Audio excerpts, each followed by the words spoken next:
하나님, 위기의 대한민국 우리에게 하나님 주시는 그 평안함과 또 동일하게 임박함과 긴박성을 허락해 주셔서 민족을 위하여 하나님 나라를 위하여 기도하는 깨어있는 자들로 살아가게 하여 주시길 기도합니다. 오늘도 내일 예배를 준비하면서 모이게 해주심에 감사드리고 예수 그리스도 이름으로 기도합니다. 누가복음 11장 29절부터 32절입니다. 누가복음 11장 29절에서 32절. 예수님은 악한 세대의 표적이 되십니다 라는 제목으로 말씀 선포하겠습니다. 말씀 한번 읽어볼까요? 29절부터 다 같이 시작. 무리가 모였을 때 예수께서 말씀하시되 이 세대는 악한 세대라. 표적을 구하되 요나의 표적밖에는 보일 표적이 없나니 요나가 니느웨 사람들에게 표적이 됨과 같이 인자도 이 세대에서 그러하리라. 심판 때에 남방 여왕이 일어나서 그 이 세대 사람을 정죄하리니 이는 그가 솔로몬의 지혜로운 말을 들으려고 땅 끝에서 왔음이거니와 솔로몬보다 더 큰 이가 여기 있으며 심판 때에 니느웨 사람들이 일어나 이 세대 사람을 정죄하리니 이는 그들이 요나의 전도를 듣고 회개하였으니거니와 요나보다 더 큰 이가 여기 있느니라. 책을 읽다 보면 한글인데도 이해가 안 되는 게 있어요. 독해가 안 되는 거. 읽었는데 읽었나 이거 되네. 이 말씀도 사실 그럴 거라고 제가 예상이 됩니다. 저 역시도 몇 번씩 그렇게 했었는데 하나님께서 이제 눈을 열어주셨죠. 그래서 말씀 준비할 수 있었습니다. 하나님께 감사드리고요. 우리는 지난 시간에 예수님께서 가르쳐 주시는 진짜 복을 배웠죠. 그 진짜 복된 자는 그 어떤 것보다 하나님의 말씀을 듣고 지키는 자였습니다. 지킨다라는 뜻은 율법을 지키는 게 아니었죠. 오베이가 아니라 킵이었습니다. 그러나 예수님으로부터 치유를 받은 자는 자신 안에 말씀이신 예수님을 지키지 못했어요. 그래서 그는 나중 형편이 이전 형편보다 더 심하게 되었습니다. 기억나시죠? 이를 통해서 우리는 프로토스보다 에스카토스가 더 중요하다는 것을 배웠습니다. 귀신 들려 말 못하던 사람은 예수님에 의해서 말을 하게 되었어요. 그의 프로토스는 은혜와 감동으로 시작했습니다. 그렇죠? 그러나 그의 에스카토스는 좋지 않았어요. 에스카토스가 에스카토스로 끝났단 말입니다. 왜냐하면 자신 안에 말씀이 자리 잡지 못하고 비어 있었기 때문입니다. 청소와 정도는 되어 있었지만 말이에요. 그래서 성도는 일평생 자신 안에 말씀이 떠나지 않도록 생명되는 말씀을 지켜야 하는 자입니다. 아무리 청소와 정돈이 되어 있어도 말씀이 채워지지 않으면 먼저 된 자도 나중 될 수 있다라는 것을 피차간에 명심하고 또 명심하십시다. 과거에 어떤 은혜를 받았느냐도 중요하지만 현재 말씀이 채워져 있으므로 주님과 동역하고 있음이 더욱 중요했습니다. 지금 여기서 주님이 내 안에 가득 채워져 있어서 주님과 일하고 있는 게 더 중요하단 말입니다. 과거에 받은 은혜가 강력하면 강력할수록 오늘의 동역 또한 강력할 겁니다. 동의가 되시죠? 과거에 그렇게 좋았다면 오늘도 좋다는 이야기예요. 그래서 과거의 은혜를 받은 자라면 현재 주님과 동역하고 있어야 마땅할 거라는 겁니다. 하나님의 손을 힘입어서 귀신을 내쫓고 하나님 나라를 건설하는 삶을 살고 있어야 한다는 말이에요. 프로토스로 시작했다는 말이죠. 그러나 만약 그렇지 않다면 그의 에스카토스는 처참할 거예요. 에스카토스는 에스카토스가 될 거란 말입니다. 누구에게서 태어났느냐보다 하나님의 말씀을 듣고 지키는 자가 오히려 복된 자입니다. 아멘. 그래서 금수저, 다이아수저 같은 태생 때문에 분노하거나 부러워할 필요도 없죠. 그럴 마음이 들려 한다면 오히려 말씀을 선포하십시다. 그리고 말씀을 들으십시다. 그래서 자신 안에 예수님의 말씀을 가득 채워 보관하십시다. 간직하십시다. 비록 나중 되었더라도 먼저 될 것입니다. 우리의 프로토스가 흙수저일지라도 나중 형편, 그 에스카토스는 더 나아질 거예요. 지난 한 주 그렇게 말씀을 읽고 듣고 지키는 자로 사셨기를 축복하고요. 오늘은 악한 세대에 대한 주님의 말씀을 통해서 심판 때에 정죄를 받는 자의 특징에 대해서 선포하도록 하겠습니다.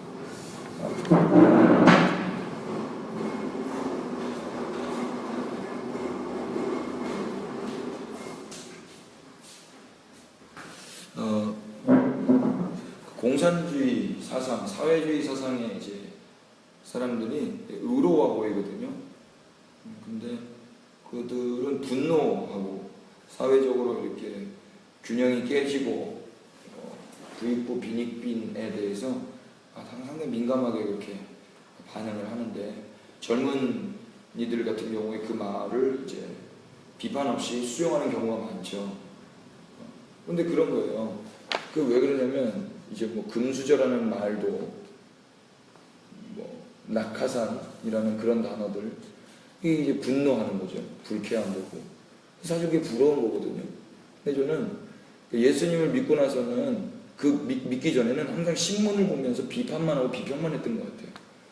이게 문제다. 지금도 스타트 라인 자체가 다르잖아요.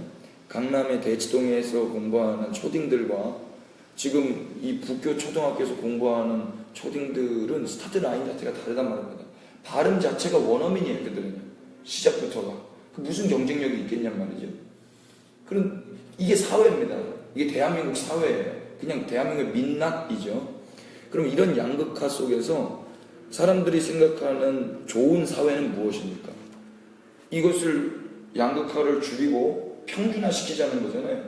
그래서 뭐 이쪽에서도 그런 양질의 교육을 받아야 되고, 저쪽에서는 또 상대적으로 뭐 그렇게 뭘까, 그런 뭐 비리, 부조리들 이런 것들을 정리해야 되고, 맞는 이야기 같지만 그렇게 되지도 않을 뿐더러 그것이 정의를 추구하는 삶 같지만 그것은 정의가 아니에요. 하나님 나라 정의는 아닙니다. 하나님 나라는요, 악인과 의인이 같이 계속 있어요.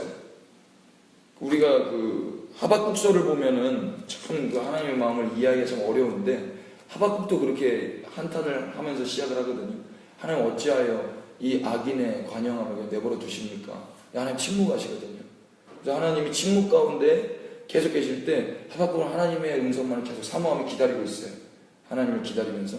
그렇게 기다리고 있던 하박국에게 하나님이 말씀하신 게 뭐냐면, 오직 의인은 믿음으로 말미암아 살리라 해요. 그러니까 의인의 삶은 이 부조리한 세상, 이 불평등한 세상, 이 양극화가 이렇게 극에 달한 이 세상을 더 좋은 세상으로 만드는 그 세상에서 사는 게 아니고, 의인은 믿음으로 사는 거라는 거예요. 믿음으로. 그래서 물이 바다를 덮음같이 여호와의 영광을 인정하는 것이 이 그 땅 가운데 나타날 것이라고 또 말씀하시고, 결국은 어떻게 3장 어떻게 끝납니까? 하나님께서 악인을 하나님의 방법으로 다 심판을 하세요. 하나님이 무시무시한 내용이 2장 3장에 나오죠. 그리고 그때 그 심판의 현장 가운데 하박국도 있을까요, 없을까요? 있겠죠. 있는데 하박국은 그 현장 가운데 함께 있으면서 마지막 찬양으로 끝난단 말입니다. 그 찬양이 어떻게 끝나죠? 그 유명하고 아주 상큼한 찬양. 무화과 나무잎이 마르고 포도 열매가 없어도 난 여호와로 인하여 즐거워하고 기뻐하고 찬양하리로다. 내 발을 사슴과 같이. 그렇게 끝난단 말입니다. 그게 성도의 삶인 거예요. 그러니까 세상이 아무리 흉흉하고 하나님이 심판하고 비록 전쟁 가운데 있더라 할지라도, 그리고 내 안에는 여전히 다른 집에는 태생부터 달라가지고 비도 많이 뿌려가지고 무화과 나무 잎이 막 무성하고 열매도 많아. 외양간에 소도 많고 막 농사도 잘 되고 저 사람은 그렇게 잘 된단 말입니다. 어떤 방법을 썼는지 모르지만. 근데 나는 아무리 예수님 믿고 잘해도 그게 안 돼. 그러나 그런 거 다 없어도 무화과 나무 잎이 마르고 포도 열매가 없고 감람나무 소출이 없고 외양간에 아무것도 없어도 난 여호와로 인하여 즐거워하리로다. 이거거든요. 이게 오직 의인은 믿음으로 말미암아 살리라예요. 그러니까 이게 복음을 가지고 있는 자들이 이렇게 사는 거라는 걸 다시 이 하박국 말씀을 띄어와서 사도 바울이 교회들에게 이야기를 다시 했거든요. 오직 의인은 믿음으로 말미암아 살리라 함과 같으니라. 근데 오늘날은 마치 교회가, 깨어있는 교회는 이 썩은 세상을 변혁하고 그래서 더 좋은 사회가 되게 하기 위해서 어떤 사회적인 일에 동참하고 하는 것처럼만 이렇게 무브먼트하고 하는 것이 대세인 것 같은 느낌을 지울 수가 없는 거죠. 그게 나쁘다는 이야기가 아니라 한쪽으로 너무 그렇게 치중되어 있다 보면 하나님 나라에 대한 어떤 그림 자체가 왜곡될 수 있겠다 싶은 우려가 되는 거죠. 밸런스, 조화와 균형. 더 좋은 세상은 없습니다. 하나님 나라만 있을 뿐입니다. 내가 생각했을 때 더 좋은 사회를 우리가 기대하고 꿈꾸고 건설해 나가는 게 아니라 우리는 하나님 나라를 건설하는 거죠. 근데 그 하나님 나라가 우리가 생각했을 때 좋은 사회는 아닐 수도 있다는 거예요. 우리가 생각했을 때 좋은 사회가 아니라 할지라도 그 사회는 하나님 나라일 수 있습니다.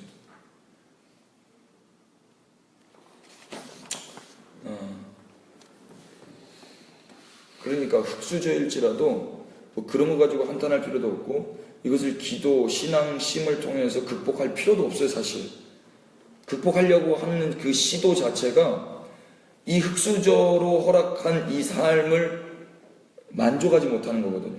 자족하지 못하는 거거든요. 그 흙수저 가운데서도 자족하는 일체의 비결을 배웠다면 찬양을 할 수 있죠. 오히려 그런 삶을 살아갈 때 주변인들이 질문하게 될 거고 궁금해하게 될 거고 그때 우리의 약함을 오히려 덮으시고 강함 대신 하나님을 증거할 수가 있죠. 약할 때 강함 대신 주님을 선전할 수 있단 말입니다.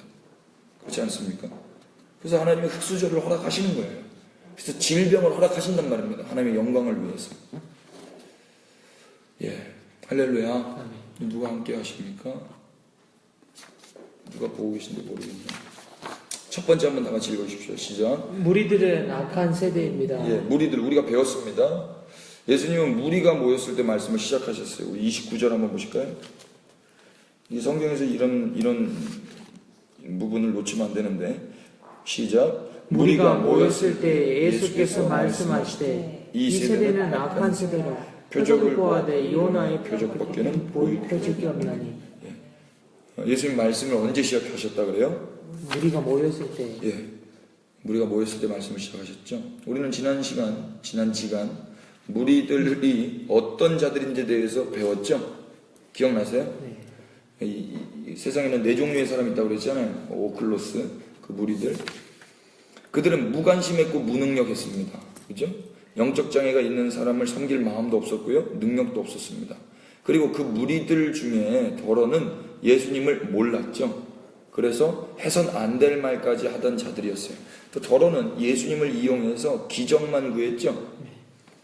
자신의 목적 달성을 위해서 예수님을 수단으로 삼은 자들이 바로 무리들이었습니다. 예수님은 그들에게 뭐라고 일갈하셔요? 악한 세대. 악한 세대. 악한이라고 번역한 헬라어 포네로스는요, 나쁜, 아픈 이런 뜻이 있어요. 왜 나쁜가요? 왜 악하죠? 나빠서 그래요. 아파서 그래요. 그러니까 우리가 과일집에 가서 과일을 고를 때도 아이고 저건 나쁘다, 아이고 좋다. 그거 뭐예요? 멍든 거, 그죠? 그거는 아픈 거잖아요. 멍든 거는요. 근데 그건 나쁜 거죠. 그러니까 우리도 그런 거란 말입니다. 그 유대인들에게 있어서 질병 걸리고 이런 부정한 자고 그건 나쁜 사람이에요. 하나님 보시기에. 그래서 그들 격리시키는 거거든요. 그래서 그 천국 비유할 때 아무나 다 데리고 와, 악한 자라도 다 데리고 와 그러잖아요. 주인. 근데 그 악한이 바로 그거거든요. 나쁜 자, 그러니까 연약함, 약한 자, 부족함이 있는 자, 핸디캡이 있는 자라도 상관없으니까 다 데리고 와 그 이야기거든요. 그러니까 이 포네로스는 나쁜과 아픈을 함께 써요. 왜 나쁘다 그래요? 왜 악하다 그래요? 아파서 그런 거예요. 아파서. 왜 아파요? 병에 걸려서 그런 겁니다. 어떤 병에 걸렸어요? 자기만 아는 병입니다.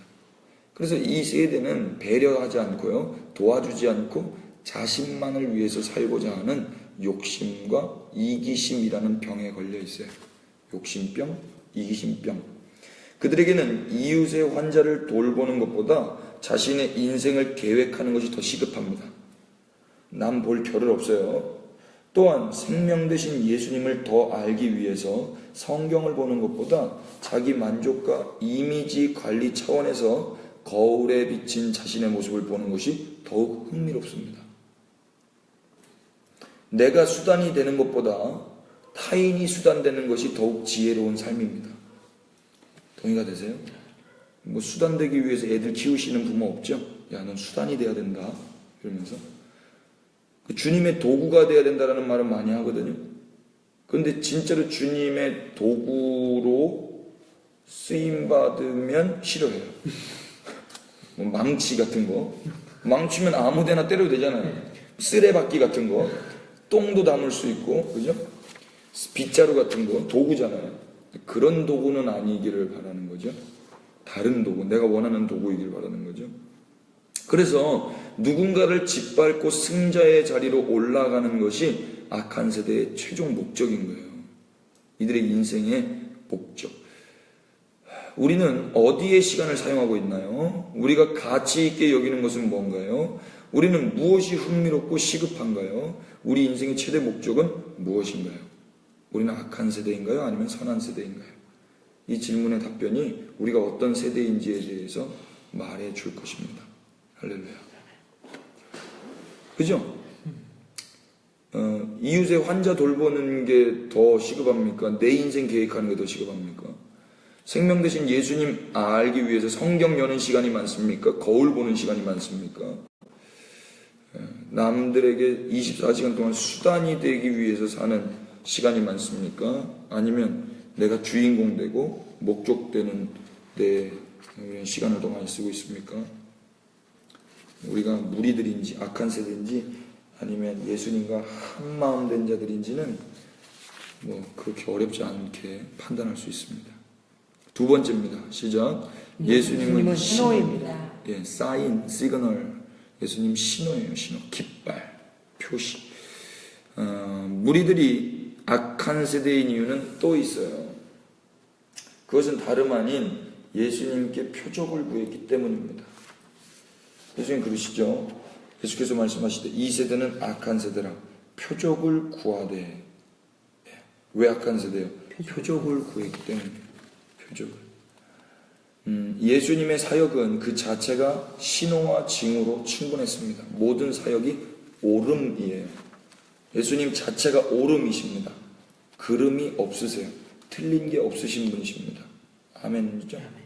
그러나 그들 이 세대는 그런 예수님이 자신들 앞에 계신데도 불구하고 자신의 눈앞에 서 계신데도 불구하고 다른 신호와 징후를 보여달라고 했어요. 이러한 요구는 대놓고 예수님을 인정하지 않는 행동이기 때문에 여간 무례한 일이 아닐 수가 없을 겁니다. 그죠? 제가 목사인데 목사님 좀 보내주세요. 뭐 이런 거죠. 아빠 좀 보내주세요. 뭐 이런 거예요. 뿐만 아니라 임박한 심판을 전혀 직감하지 못하는 무감각의 극치를 여실히 보여준 모습이라고도 할 수 있습니다. 한마디로 그들은 예수님을 인정하지 않았고요. 예수님 외에 다른 것을 구했고 임박한 심판의 심각성을 직감하지 못한 마비된 세대였습니다. 마비된 세대. 이것이 바로 악한 세대의 특징입니다. 오늘날 대한민국도 마비된 것 같다라는 느낌을 지울 수가 없어요. 예수님 외에 다른 것을 구하는 것은 질투하시는 하나님 입장에서는 매우 가증스러운 일입니다.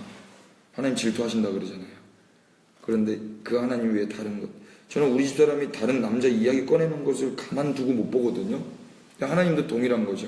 우리가 하나님 외에 다른 것들에 집중하고 있고 그런 게 머리에 가슴에 가득 차 있다면 하나님 잠 못 이루시죠. 우리를 생명 다해 사랑하시는데 그렇지 않습니까? 사랑하는 자가 딴 생각하고 있으면요.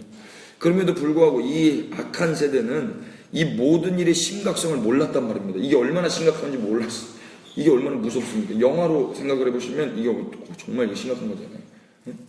남편이 여자가 지금 화가 끝까지 났는데 자꾸 딴 여자 예쁘다고 텔레비 나오는 연예인 예쁘다고 그러고 있으면 이게 얼마나 심각한지 모르는 아시죠?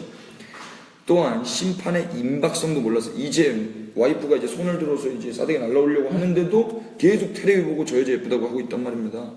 한편 사도 바울은 예수님으로 만족하며 주님 안에서 사는 일체의 비결을 배웠다 그래요. 일체의 비결. 그래서 그는 그리스도를 아는 지식이 가장 고상하기 때문에 모든 것을 해롭게 여겼습니다. 해롭게 여겨요. 해롭게. 해로운 게 뭔지 아시죠? 해로운 것은 가까이 둬요, 안 둬요? 안 두잖아요. 그 전자파 그거 뭐라고 사드 때문에 목숨을 걸잖아요. 우리 집에 사드 들어오면 안 된다고. 해롭다고 여겼기 때문에 그런 거 아닙니까? 그런데 사도 바울은 뭘 해롭게 여긴다는 거예요? 그리스도를 아는 지식이 가장 고상하기 때문에 뭐를요? 모든 것을요. 그러니까 그리스도 빼고 다 해롭게 여겼다고. 새벽 설교 들으셨는지 모르겠는데 새벽에 그랬죠. 애굽 사람들과 함께 애굽에 종살이 하던 이스라엘을 하나님이 건져내시죠. 건져내신 이유가 뭐라고 그랬어요? 못 들으셨구나.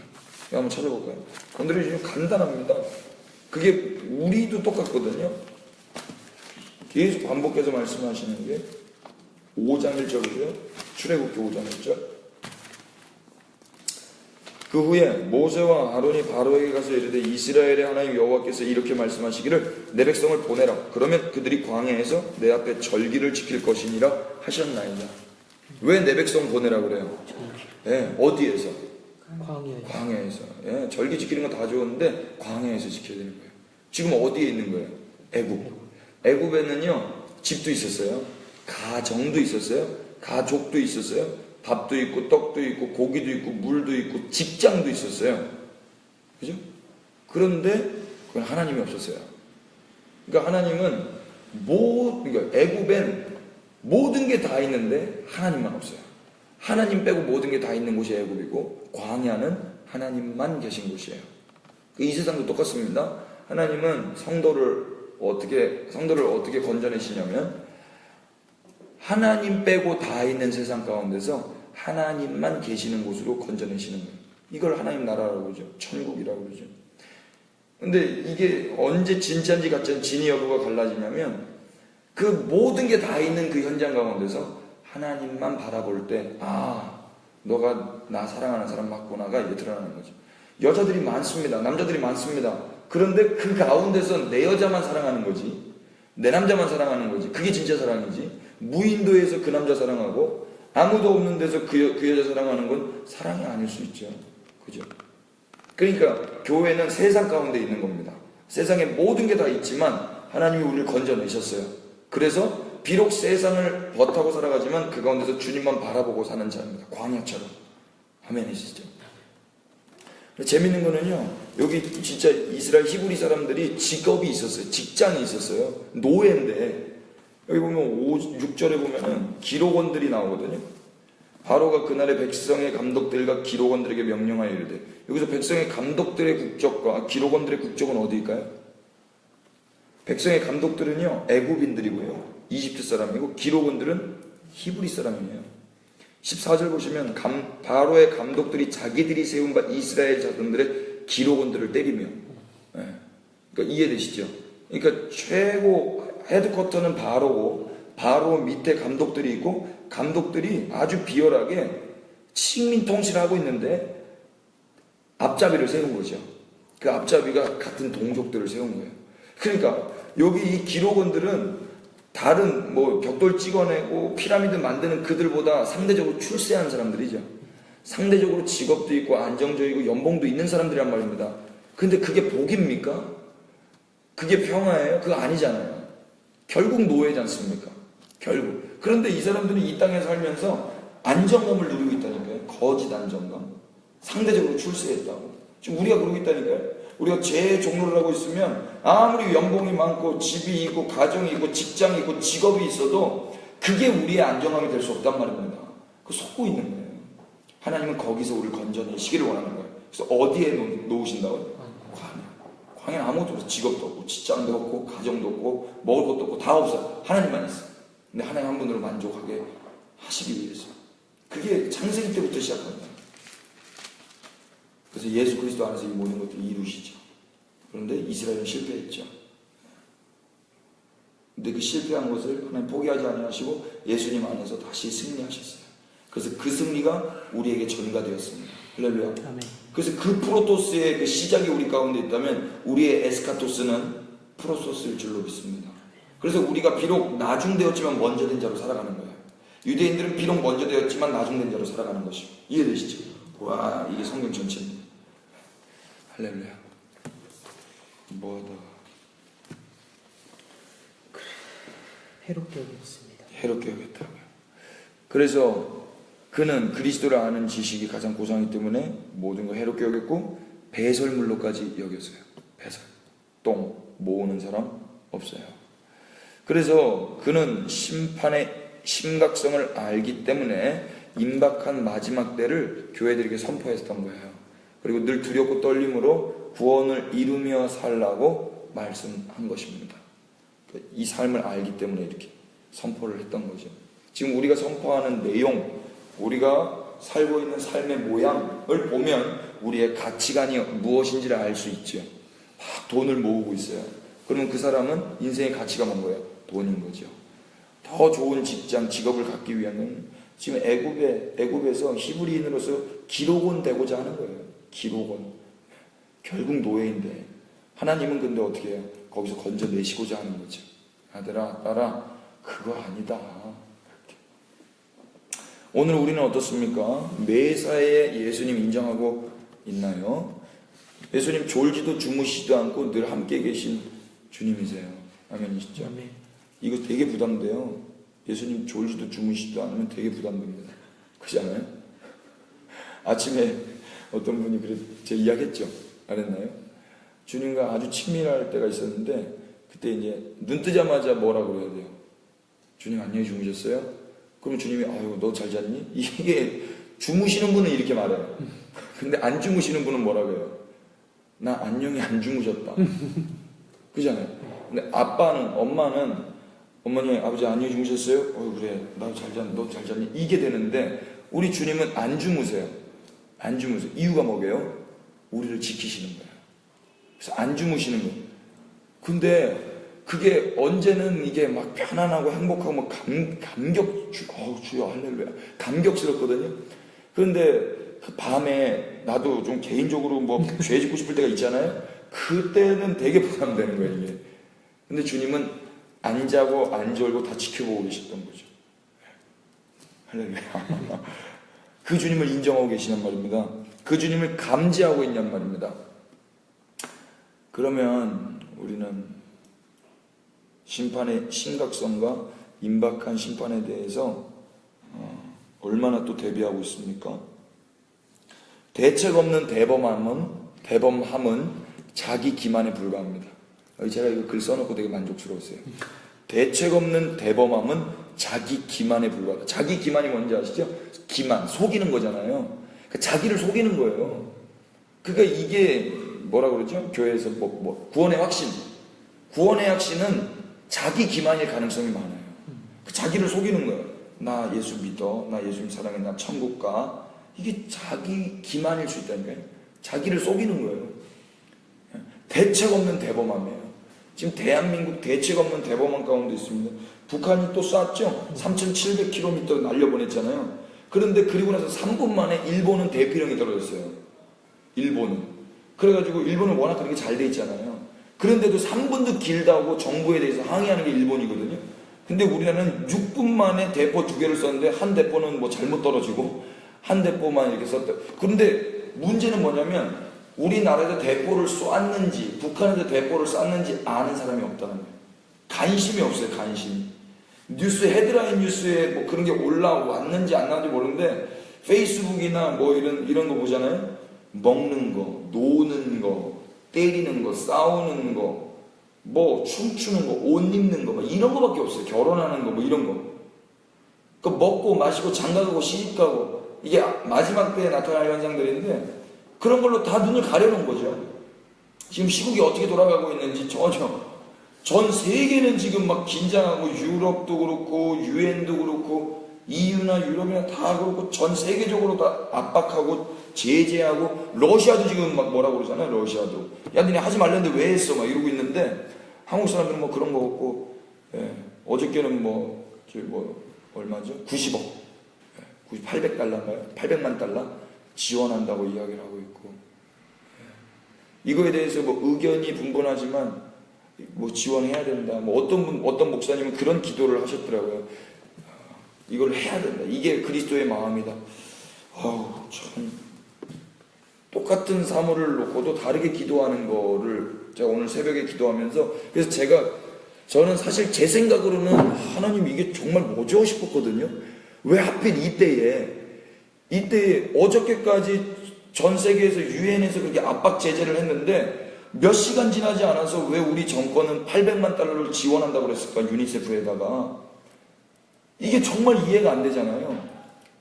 그래서 하나님 그렇게 하지 않게 해주시면 이렇게 기도를 하다가 오늘 새벽에는, 그러니까 어저께 어떤 분이 다르게 기도하는 걸 제가 듣고 어떻게 기도했냐면, 와, 잘하고 있다, 정말 그리스도인답게 잘하고 있다, 이런 기도를 듣고 제가 기도하는 게 하나님 정말 헷갈리실까봐 하나님께 하나님 머리 아프시겠네요. 그냥 저는 주 뜻대로 하세요.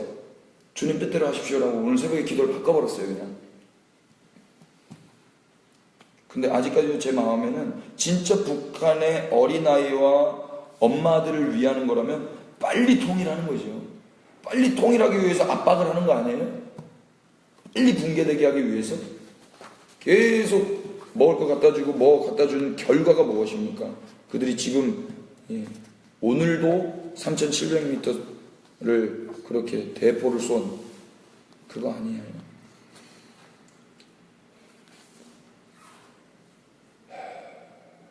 대책 없는 대범하는 자기 기반. 이러다 전쟁 나면 다 죽는 겁니다. 근데 죽는 게 두려운 게 아니라 영원히 지옥 가는 게 두려운 거죠. 준비가 되어 있지 않았는데도 의연한 것은 하나님의 통치를 농락하는 것입니다. 하나님이 얼마나 심판하시는 분이십니까? 한 민족을 없애버릴 수도 있고 그러신 분이신데 의연한 거예요. 이게 멋있는 게 아니죠. 용감한 게 아니에요. 이건 하나님을 농락하는 거예요. 하나님 반드시 죄를 그냥 내버려 두실 수 없는 분이신데 어떻게 신이 인간이 된 그 나라를 그냥 내버려 둘 수 있고, 대한민국은 또 다른 거에 정신 팔려서, 예수님은 표적을 구하는 악한 세대에게 요나의 표적밖에 보일 표적이 없다고 말씀하세요. 표적이라고 번역한 세메이오는 신호, 표시, 징후, 전조 등의 뜻을 내포하고 있어요. 그렇다면 요나의 세메이오는 무엇일까요? 30절에 따르면 요나는 곧 악독이 가득한 니느웨 백성들에게는 표적 그 자체였습니다. 30절 보실까요? 다 같이 시작. 요나가 니느웨 사람들에게 표적이 됨과 같이 인자도 이 세대에 그러하리라. 그러니까 요나의 표적이라는 것은 마태복음에서 하는 내용이랑 조금 달라요. 마태복음에도 이 말씀이 나오거든요. 요나의 표적밖에는 보일 표적이 없다. 그런데 그 요나가 어떤 일을 했습니까? 3일 만에 물고기 뱃속에 들어갔다가 부활하잖아요. 그래서 예수님이 죽고 부활하는 그 십자가에 대한 예표로 많은 분들이 일반적으로 알고 있는데, 누가복음에는 그런 말이 아니라 누가복음에는 뭐라고 이야기하는 거예요? 요나가 니느웨 사람들에게 표적이 됨과 같이, 요나 그 자체가 표적이 됨과 같이 나도 표적 그 자체다, 이렇게 말씀하고 계신다고요. 예수님이 신호 그 자체라는 이야기예요. 예수님이. 그게 무슨 말인가 한번 좀 보자고요. 다시 말하면 하나님께서는 심판이 떨어져 멸망할 니느웨에 요나라는 선지자를 보내셨죠. 요나는 그 땅에 심판을 선포했고, 니느웨 백성은 왕부터 짐승들까지 금식하며 옷을 찢고 회개했습니다. 이 말씀 기억나세요? 그로 인해 심판을 받아야 할 백성이 오히려 구원을 받았죠. 이때 요나 기분 어땠는지 기억나십니까? 아주 기분 별로였죠. 하나님 막 이러면서, 근데 이럴 줄 알고 말 안 하려고 했다고 말하면서 이랬잖아요. 하나님은 우리가 구원받기를 원하시는 거예요. 디모데전서 2장 4절 한번 보실까요? 요나서는 안 읽을게요. 이따가 보시죠. 딘전 2장 다 같이 2장 4절 시작. 하나님은 모든 사람이 구원을 받으며 진리를 아는 데 이르기를 원하시느니라. 아멘. 에스겔서 18장도 한번 보실까요?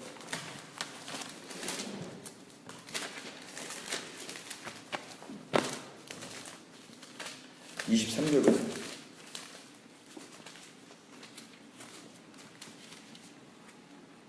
다 같이 시작. 주 여호와의 말씀이니라. 내가 어찌 악인이 죽는 것을 조금인들 기뻐하리. 그가 돌이켜 그 길에서 떠나 사는 것을 어찌 기뻐하지 아니하겠느냐. 예, 하나님 직접 말씀하셨죠. 악인 기뻐하지 않나요? 악인이 죽는 것을 조금인들 기뻐하지 않으세요. 하나님 원하시는 게 뭐예요? 그 악인이 돌아오는 것을 원하시는 거예요. 이게 하나님 마음이에요. 그래서 요나는 안 가고 싶었죠. 요나 안 가고 싶었어요. 근데 요나는 이 말씀을 알았던 거죠. 하나님을 알았죠. 그러니까 안 가고 싶었던 거예요. 자기가 전하면 하나님 돌이키게 하실 거기 때문에. 이제 하나님 그런 분이세요. 그래서 하나님은 요나를 징후와 전조로 삼으셔서 그 땅을 구원하셨듯이 예수님을 신호가 되게 하셨고 표시가 되게 하신 거예요.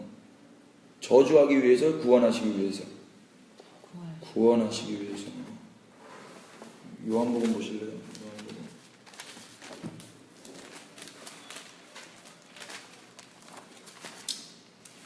요한복음 3장 17절 시작. 하나님이 그 아들을 세상에 보내신 것은 세상을 심판하려 하심이 아니요 그로 말미암아 세상이 구원을 받게 하려 하심이라. 아멘. 심판이 아니라 구원이란 말입니다. 하나님 뜻이에요. 악한 세대를 구원하시기 위해서 예수님은 그렇게 시그널이 되셨단 말입니다. 그러나 만약 그 악한 세대가 돌이키지 않으면, 회개하지 않으면 어떤 일이 일어날까요? 답을 셋째에서 알아보겠습니다. 셋째, 시작. 말씀을 듣는데 열심내지 않고 회개하지 않으면 정죄받습니다.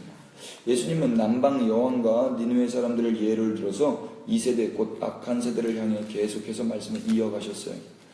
그런데 예로 들어서 말씀하신 내용에는 공통점이 많았는데요. 한번 말씀 보실래요?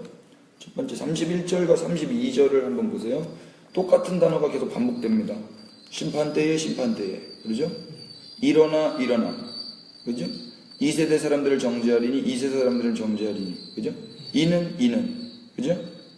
또 뭡니까? 누구누구보다 더 큰 이가 여기 있다. 이 공통적인 거예요. 그러니까 뭔가 하나의 메시지를 하시기 위해서 두 이야기를 예를 들어서 말씀하신 거라는 게 느껴지시죠? 예.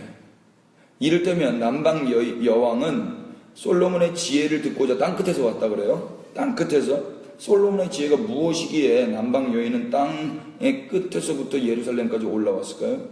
투자 전문가 워렌 버핏과의 한 끼 점심 식사가 올해 2017년 167만 9,001달러, 우리 하나로 한 30억 정도 된답니다.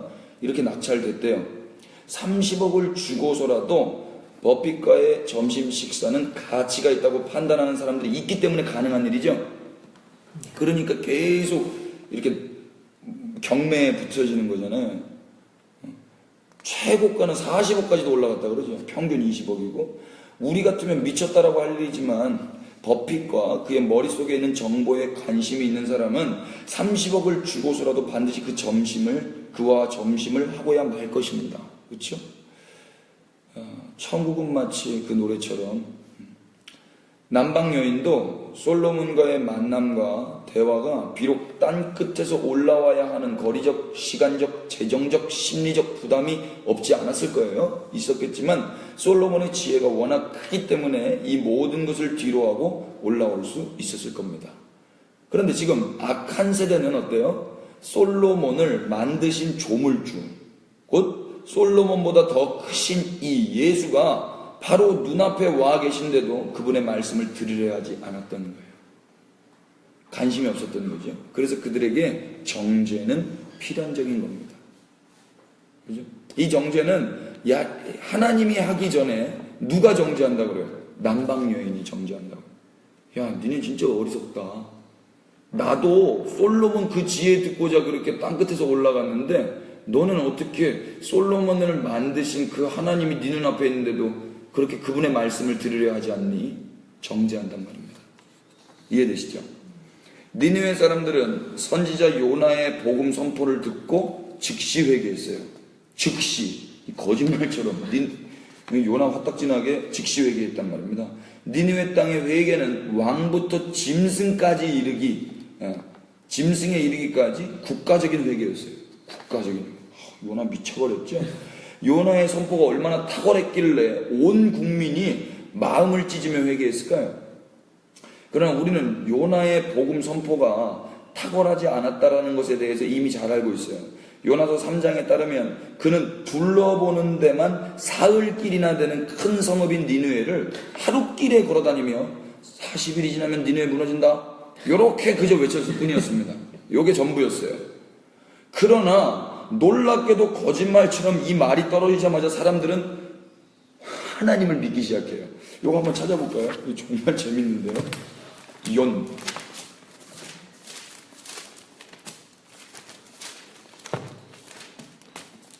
이게 부흥이죠. 요나서가 어딨죠? 아모스, 오바나, 요나, 아모스, 오바냐, 아모스, 오바냐, 요나미가, 요나, 3장 2절. 일어나 저 큰 성읍 니느웨로 가서 내가 너에게 명한 바를 그들에게 선포하라 하신지라. 요나가 여호와의 말씀대로 일어나서 니느웨로 가니라. 니느웨는 사흘 동안 걸을 만큼 하나님 앞에 큰 성읍이더라. 요나가 그 성읍에 들어가서 하루 동안 다니며 외쳐 이르되 40일이 지나면 니느웨가 무너지리라 하였더니 5절 보세요. 니느웨 사람들이 하나님을 믿고 그냥 밑도 끝도 없이 하나님 믿어버려. 그냥 금식을 선포하고 높고 낮은 자를 막론하고 굵은 베옷을 입으니라. 또 이 일이 니느웨 왕에게 들림에 왕이 보좌에서 일어나 왕복을 벗고 굵은 베옷을 입고 제 위에 앉으니라. 그래서 왕과 그의 대신들이 조서를 내려 니느웨에 선포하여 이르되 사람이나 짐승이나 소떼나 양떼나 아무것도 입에 대지 말지니 곧 먹지도 말 것이요 물도 마시지 말 것이다. 이런 국민적인 회개가 벌어진단 말입니다. 그리고 어떻게 해요? 사람이든지 짐승이든지 다 굵은 베옷을 입을 것이요 힘써 하나님께 부르짖을 것이며 각기 악한 길과 손으로 행한 강포에서 떠날 것이요. 하나님이 뜻을 돌이키시고 그 진노를 그치사 우리를 멸망하지 않게 하시리라. 그렇지 않을 줄을 누가 알겠느냐 한지라. 그랬더니 하나님이 그들이 행한 것 곧 그 악한 길에서 돌이켜 떠난 것을 보시고, 그러니까 이들은 악한 길에 돌아선 거예요, 안 돌아선 거예요? 돌아선 거예요. 보시고 하나님의 뜻을 돌이키셔서 재앙을 내리지 않으셨다고요. 그러니까 요나의 불성실한 외침에도 불구하고 회개를 했던 니느웨 사람들 입장에서는 지금 이 악한 세대가 이해되지 않았을 거란 말입니다. 왜냐하면 지금 그들에게 선포하고 계신 분은 요나보다 크신, 곧 요나를 창조하신 하나님이시기 때문이에요. 요나를 니느웨에 보내신 그 하나님이 예수님이시기 때문에 그렇습니다. 그런데도 이 악한 세대는 현재 자신의 눈앞에 그 복음 자체이신 분께서 와 계신데도 불구하고 회개하지 않았기 때문에 정죄는 당연한 결과인 거예요. 그렇죠. 그렇다면 우리는 어떻습니까? 솔로몬보다 더 크신 이가 우리 안에 거하십니다. 요나보다 더 큰 이가 우리에게 오셨습니다. 지금도 말씀과 성령으로 우리에게 조명해 주셔서 죄에 대하여, 의에 대하여, 심판에 대하여 책망해 주십니다. 우리는 얼마나 주님의 말씀을 사모하고 있어요? 주님의 말씀에 우리는 얼마나 관심을 쏟고 있습니까? 우리의 가치는 어디에 집중되고 있습니까? 워렌 버핏과의 한 끼 식사는 30억에 낙찰되는데 예수님과의 한 시간의 예배는 얼마의 코스트가 지불되고 있습니까? 돈이 없는 게 아니에요. 과자를 사 먹을 돈은 있지만 예수님께 드릴 돈이 없는 거예요. 멀어서 못 오는 게 아니에요. 관심이 없는 거예요. 사랑하지 않는 거예요. 사랑하면, 관심이 있으면 밤이고 낮이고 없습니다. 사랑은 거리를 잇게 하잖아요. 죄의 삭시 사망임을 알고 하나님의 공의의 심판을 안다면 회개하지 않을 수가 없을 겁니다. 그래서 어떻게 전하느냐가 중요한 게 아니에요. 아무리 설교를 잘해도요, 하나님을 두려워하지 않으면 회개하지 않습니다. 요나보다 더 크신 이가 오늘도 영과 진리로 우리와 함께 하신다고 저는 믿습니다. 그리스도 예수 안에 있는 자는 결코 정죄함이 없습니다. 아멘이시죠? 아멘. 그러나 말씀에 관심도 없고 열심도 없고 영이신 주님과 대면하는 시간도 없다면 그런 사람을 예수 안에 있다고 할 수 있을까요? 예수 안에 있는 자는 정죄함이 없어요. 그런데 지금 오늘 말씀에는요, 정죄당한다 그래요. 심판 때에. 이 악한 세대는. 왜 그래요? 말씀에 관심도 없고 열심도 없고 하나님과 대면할 시간도 없고 회개하지도 않아요. 그런 자는 예수님 밖에 있는 자이기 때문에 반드시 심판 때에 정죄당할 것입니다. 또 아멘 하셔야죠. 아멘. 오늘 이 말씀을 아멘으로 받으셨다면 피차간에 이제부터라도 무리들 곧 악한 세대로 살던 삶을 정리하고 회개하셔서 주님 안으로 들어오시기를 축복합니다. 이 말씀이 이렇게 풀어졌어요. 질문 드리겠습니다. 예수님이 말씀하신 때는 언제였습니까? 무리가 모였을 때. 여러분 진짜 이게 또 의미가 깊어요. 얼마나 무리들이 많이 모여 있습니까? 예수님의 이름을 부르면서. 근데 그때 예수님 말씀하신 거예요. 아무리 무리가 많아도요, 하나님의 말씀에 대해서 관심이 없고. 할렐루야. 반갑습니다. 네. 안녕하세요. 산으로 가고 싶어 지금. 계속 할게요. 다 끝났죠. 뭐라 했죠? 아무리 무리가 많이 모여 있어도 예수님의 말씀에 관심이 없고 회개할 생각을 전혀 하고 있지 않다면 예수님 또 우리에게 말씀하시는 거예요. 예수님은 이 세대를 향해서 뭐라고 부르셨죠? 악한 세대. 듣는 세대 기분 나쁘게 그냥 다짜고짜 악한 세대라고 이야기하세요. 남방 여왕이 심판 때의 악한 세대를 정죄하는 이유는 무엇이었습니까? 남방 여왕은 어디에서 올라왔어요? 지혜를 듣기 위해서. 땅의 끝에서.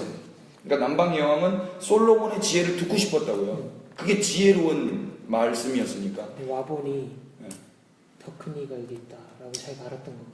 아니 그게 아니라 그 남방 여왕은 그 솔로몬의 지혜를 듣고자 땅끝에서 왔는데 이 악한 세대는 솔로몬보다 더 큰 이가 여기 있는데 그 말씀을 듣고자 열심을 내지 않는다는 이야기죠.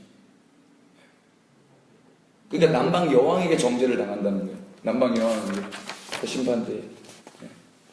또 니느웨 사람들은 어땠습니까? 요나가 그 복음을 선포했을 때 뭐 했다 그래요? 회개했다 그러죠. 그런데 요나를 만드신 분, 요나를 니느웨에 보내신 그 하나님이 예수님이시잖아요. 그 예수님이 이 시간 와서 자기들 눈앞에 있는데, 그래서 복음을 증거하고 있는데 이들은 회개하지 않았다고. 그러니까 정죄당한다. 니느웨 사람들이 심판 때에 악한 세대를 정죄하는 이유는 그럼 무엇입니까?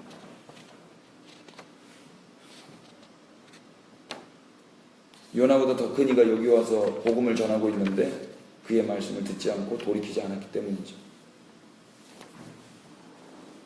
대책 없는 대범함은 자기 기만에 불과한 것입니다. 할렐루야. 전유나 자매가 들어왔는데 제 얼굴을 보자마자 바로 나갔어요. 할렐루야. 대한민국이 저는 대한민국 사람이니까 다른 나라는 둘째치고 대한민국이 예수님을 신호로 볼 수 있기를 기도하고 있고요. 저부터 제가 무리나 악한 세대가 아니라 예수님을 그래서 정말 관심, 내 머릿속에 예수님이 있는가 관심, 거리와 상관없이, 내 시간과 상관없이, 내 비용과 상관없이 주님을 얼마나 사모하고 있는가, 그리고 나는 얼마나 회개하고 있는가, 우리 민족이 그렇게 됐으면 좋겠어요. 우리 다음 세대 함께 이렇게 기도하십시다. 할렐루야.